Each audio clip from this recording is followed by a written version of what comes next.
Hei, sekali lagi Mak Lampir, bohong kamu. Ya, udah tua bohong lagi. Assalamualaikum warahmatullahi wabarakatuh. Selamat datang di Orasi Kritis, tempat ketika narasi dibedah bukan dengan tepuk tangan tetapi dengan logika dan keberanian membaca apa yang sebenarnya sedang terjadi. Malam ini kita tidak sedang membahas sekedar ejekan, saudara-saudara. Bukan sekedar polemik media sosial dan bukan sekedar perang mulut antar tokoh.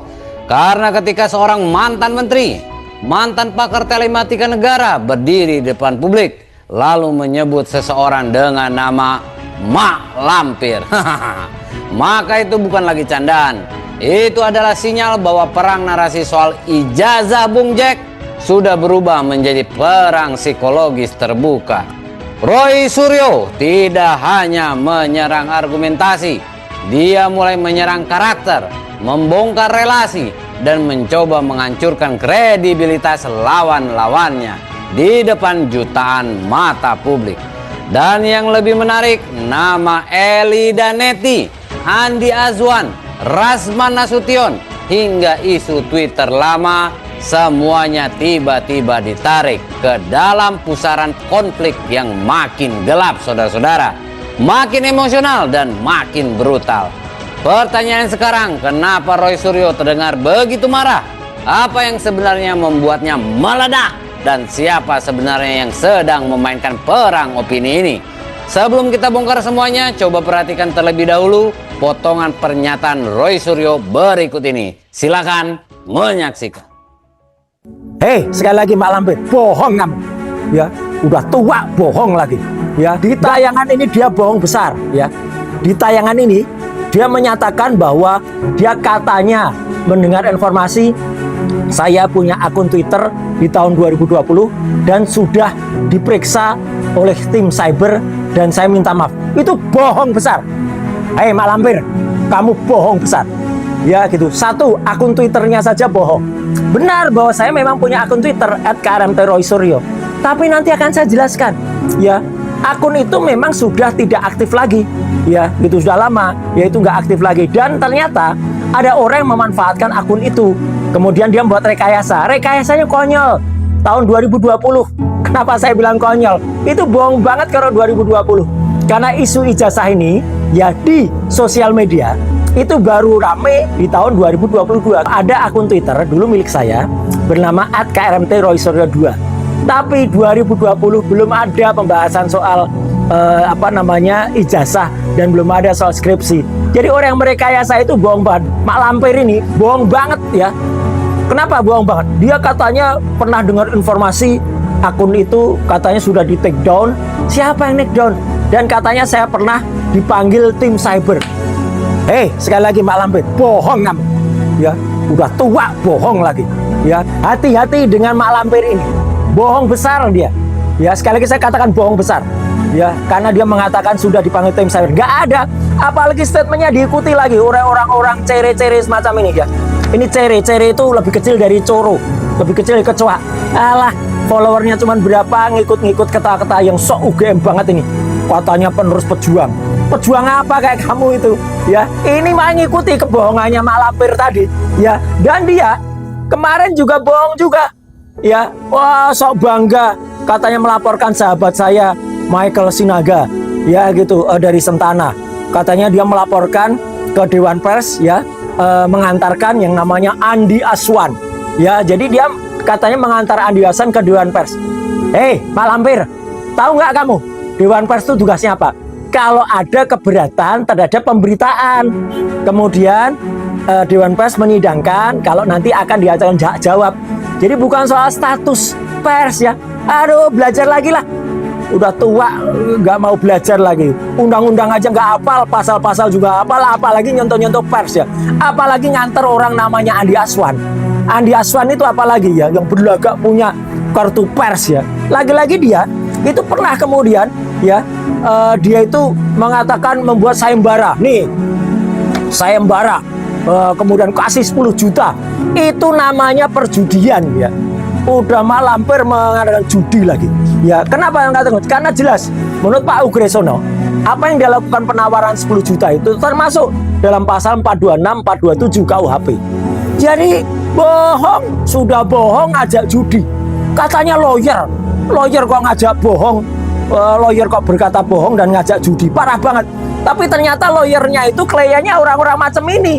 Lah, oh ternyata pembelanya Rasman.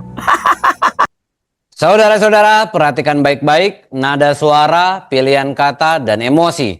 Karena disitulah kadang kebenaran mulai terlihat. Dan malam ini orasi kritis akan membedahnya tanpa basa-basi. Mari kita bedah pelan-pelan. Saudara-saudara, di titik inilah kita harus berhenti melihat konflik ini sebagai sekedar keributan YouTube. Karena apa yang sedang terjadi sekarang bukan lagi debat biasa. Ini sudah berubah menjadi perang penghancuran kredibilitas. Dan kalau kita dengarkan dengan teliti, Bung Roy sebenarnya sedang melakukan 3 serangan sekaligus. Serangan terhadap karakter, serangan terhadap legitimasi, dan serangan terhadap psikologi publik. Perhatikan, dia tidak langsung menyebut nama Eli Danetti. Kenapa? Karena dalam dunia propaganda, kadang julukan lebih mematikan daripada nama asli. Ketika Roy Suryo menggunakan istilah mak lampir, saudara-saudara, itu bukan spontanitas, itu framing, itu simbol, itu upaya menanamkan persepsi bahwa lawannya bukan sekedar salah, tetapi absurd, dramatis, dan tidak rasional. Dan publik Indonesia sangat familiar dengan simbol itu, mak lampir, ya. Bukan sekedar karakter sinetron. Dia identik dengan keributan, provokasi, teriakan, intrik, dan suasana mencekam. Maka ketika nama itu dipakai, Roy sebenarnya sedang berkata kepada publik, jangan percaya orang ini, jangan percaya mak lampir. Dan disinilah permainan psikologinya dimulai. Karena Bung Roy sadar di era media sosial, siapa yang menguasai emosi publik, dialah yang menguasai persepsi.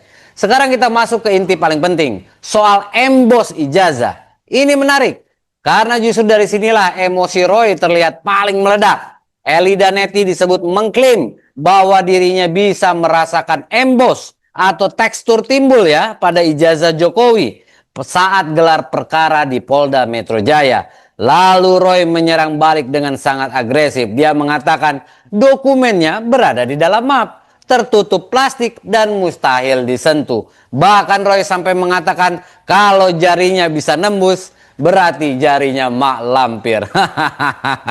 Luar biasa Bung Roy. Saudara-saudara, kalimat ini kelihatannya lucu, tapi justru disitulah teknik retorikanya bekerja. Karena Bung Roy tidak sedang membantah secara akademik. Dia sedang membuat klaim lawannya terlihat konyol di depan publik. Dan teknik seperti ini sangat efektif. Kenapa? Karena manusia lebih mudah mengingat ejekan daripada data. Publik mungkin lupa detail gelar perkara, tetapi publik akan ingat jarinya mak lampir. Bisa tembus. Dan itu sengaja. Lalu kita masuk ke bagian yang lebih panas. Twitter tahun 2020. Di sini emosi Roy benar-benar pecah. Dia berkali-kali mengulang, bohong besar, tidak pernah ada tim cyber, tidak pernah dipanggil. Kenapa bagian ini penting? Karena Bung Roy merasa kredibilitas pribadinya sedang dihancurkan. Kalau publik percaya bahwa dia pernah dipanggil tim cyber atau pernah meminta maaf, maka seluruh posisi moralnya dalam isu ijazah Jokowi akan runtuh. Dan Bung Roy sangat sadar akan hal itu. Karena itulah dia menyerang balik dengan volume emosi yang cukup tinggi. Sekarang kita masuk ke sosok lain, Andi Azwan. Ya, disinilah konflik berubah menjadi perang digital forensik. Roy menuduh Andi Azwan melakukan rekayasa, distorsi scan, manipulasi gambar hingga mengubah kualitas dokumen. Sementara di sisi lain, Andi Azwan justru menyerang balik Bung Roy. Dia mengatakan metode Roy sudah ketinggalan zaman. Saudara-saudara, ini menarik. Karena sekarang isu ijazah sudah berubah menjadi pertarungan otoritas intelektual. Bukan lagi ijazah asli atau palsu. Tetapi siapa yang publik anggap lebih ahli.